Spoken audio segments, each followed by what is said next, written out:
I think Putin has weaponized a certain degree of anti-woke sentiment among Russians. And some of that anti-woke doctrine, let's say, which is more conservative, he may also believe. But minimally, he's managed to use it very effectively on the propaganda front. Jordan Peterson continues to stun interviewers with his insights into the Ukraine war and Russian President Vladimir Putin. We're going to see some of the shocking revelations from one of his latest exchanges. And if you stick with me to the very end of this video, we're going to find out how all of this is going to end. You're not going to want to miss this. I usually touch on religious issues and then cultural issues, pertaining mostly now to the culture war that we seem to be engulfed in, I would say, not only in the West, but in the rest of the world, and which has actually broken out into a real war, because I believe that the war between Russia and Ukraine, or really between Russia and the West, rest of the West, is a civil war, not just a, what would you call it, post-Soviet territorial expansion on the part of the Russians. All right, let's stop there because that was huge. Jordan Peterson sees what's happening in Ukraine as a mega civil war, an internationalized civil war within the West. Russia he sees as a part of the West, part of historic Christendom, the Eastern Wing, if you will. And he sees this war as an extension of what he calls the culture wars, or better, the internationalizing of the culture wars. And interestingly, this interview took place right around the time Peterson published an article spelling out all of these ideas in far more detail, where he argued that the culture wars today are largely provoked by virtue of the fact that the left has in effect gone nuts. Progressives aren't simply wrong, they're insane. Peterson in the article brings up the nomination of Ketanji Brown Jackson, right, who was nominated, admittedly, for the Supreme Court because she was a black woman. That was touted and celebrated by Democrats and the legacy media. And yet, you all remember what she said when asked this. Can you provide a definition for the word woman? Can I provide a definition? Mm-hmm. No, Yeah. I can't. You can't?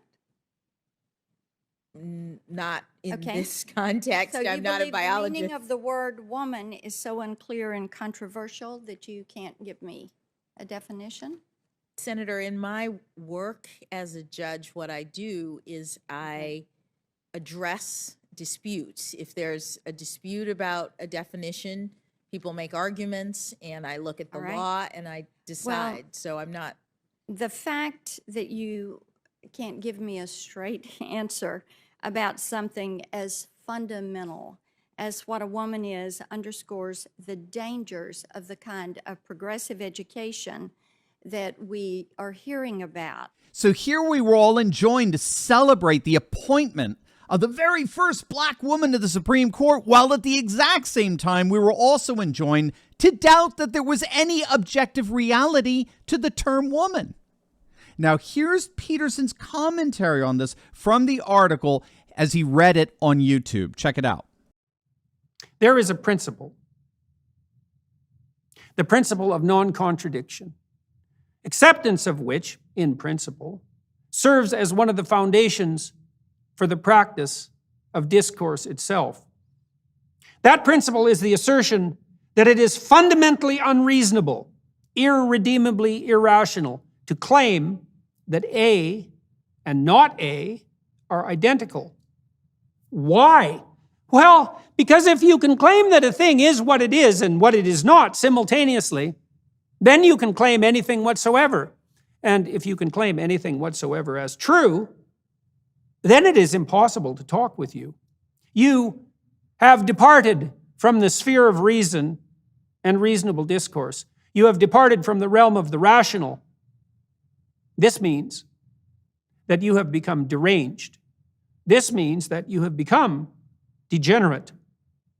This means that all who fail to call you on your deranged degeneration have become rowers on the same doomed boat. This means that you and all those who do not call you out have become insane. So this is the essence of the culture wars for Peterson. One side may certainly be wrong, no question. But the other side most certainly is wrong because they're insane. And it's that culture war that he argues has erupted into a massive military conflict in Ukraine. What values do you think are at stake there? Like Russia against the West, what do you think it's fighting? Is it liberal values against conservative, or is it something more complicated? It's more complicated than liberal against conservative. Well, I think the Russians I think Putin has weaponized a certain degree of anti-woke sentiment among Russians. And some of that anti-woke doctrine, let's say, which is more conservative, he may also believe. But minimally, he's managed to use it very effectively on the propaganda front.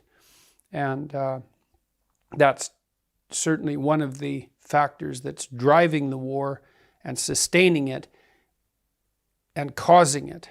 All right, so now he's filling this out a bit for us here.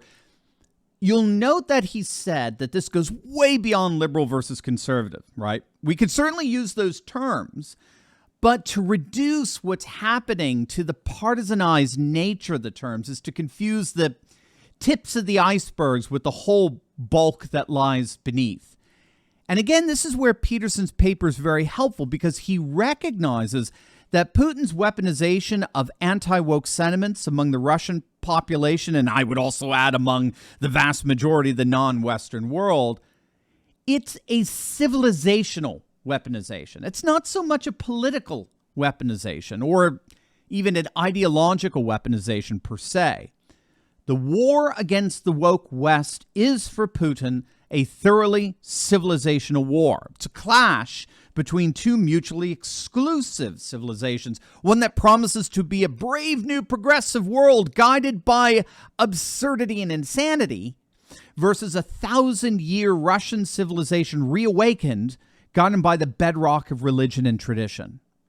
Now, you could think of that as all bunk on Putin's part, but that's precisely what Putin has been saying in his speeches from at least 2012. When scholars noted that his speeches took a very stark civilizational turn, that Russia was in a great civilizational conflict with a decadent and decaying West. And what makes Jordan Peterson so valuable here is that he actually reads Putin's speeches, and therefore he can render an opinion on what Putin is actually saying and what is actually resonating with the Russian people.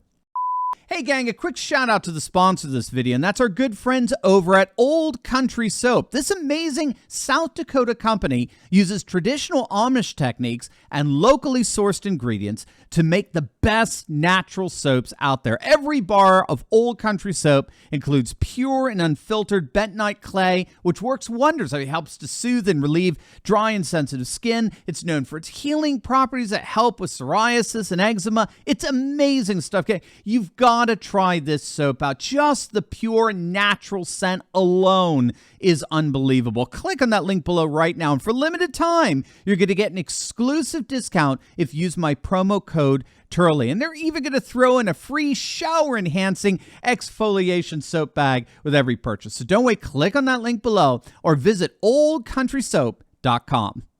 I think it's a catastrophe that we didn't integrate Russia into NATO when we had the opportunity, because we had the opportunity and we squandered it. And that was a big mistake, and God only knows what we're going to pay for that. I'm very nervous about the fall because the food front looks dismal, and the best projections I've encountered suggest that 150 million people will be hungry by the fall, and that'll mean mass migration into Europe, minimum, apart from the deaths, which fall particularly heavily on children in all likelihood. So yeah, we've got a mess on our hands. And then, you know, everyone seems to be fiddling while Rome burns. The Biden Democrats are occupied with the most preposterous idiocies that can possibly be imagined at the moment, when there's this terrible occurrence on the international front that could pull us all in. We seem to be doing everything we can to be pulled in. Brilliant. Absolutely, bro. I couldn't agree more. If our globalist leaders thought more in civilizationalist terms, Russia would be part of NATO today. But they're globalists. They despise civilization precisely because globalism is a system, not a civilization. And having squandered that, now we're in a civil war with a neo-traditionalist civilization state that has recalibrated its economy around China and India. That's why our sanctions against Russia are backfiring. They're causing massive poverty throughout the world. 150 million people are now in a state of food deprivation, according to the World Bank, which in turn is most likely going to cause a mass migration into Europe that will make 2015 look mild by comparison. And by the way, that is when the liberal governments in Western Europe are going to collapse under the surge of nationalist populist parties that will dominate the continent as a result. And what are Biden and the Democrats all doing while this is going on? They're talking about equity and racial prioritization for hurricane relief. All the while, they're trying to demonize half the nation as insurrectionists. The world is passing them by, and Jordan Peterson clearly recognizes it. As always, make sure to smack that bell and subscribe button. You'll definitely want to check out my latest video on Jordan Peterson leaving Lex Fridman stunned over his views on Vladimir Putin. You're not going to want to miss it, so make sure to click on that link, and I'll see you over there. God bless.